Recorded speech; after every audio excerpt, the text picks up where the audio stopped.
Our Someone to Know this week is Emma White. She was born and raised here in Reno, and she says during her early teens, looking at her life from the outside, you would have never known she was battling suicidal depression.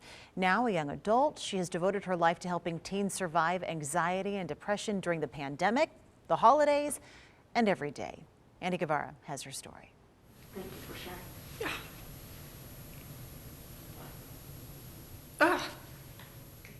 Emma White doesn't usually get emotional when she talks about suicide.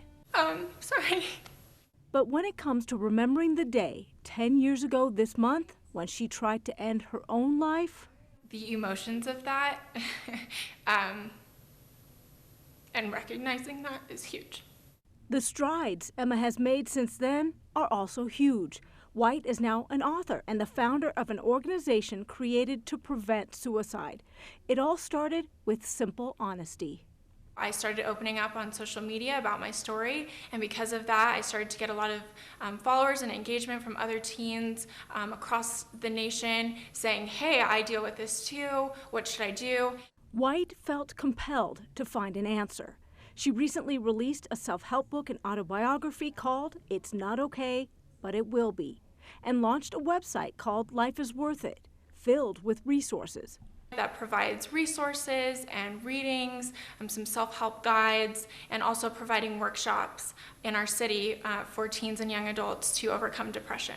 Recent workshops have been done virtually because of the pandemic. Ironically, the same reason many young people are struggling right now with crippling depression and anxiety. Emma says for her, it felt like being consumed by a dark cloud. Feeling really confused about being sad or angry or even numb, not really understanding why it was happening to me. So while photos show Emma active and happy 10 years ago, she would soon try to take her own life.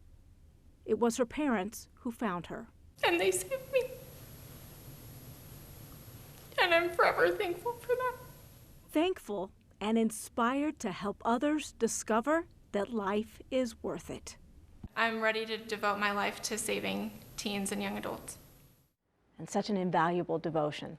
Emma says she's just getting started. She has a few more books in the works for parents and survivors and more outreach plans on the horizon. If you or someone you know is struggling with suicidal thoughts, you can call the National Suicide Prevention Lifeline.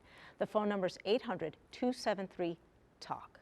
We have that number and links to more resources posted with the online version of this story. With Someone to Know, Andi Guevara for 2 News.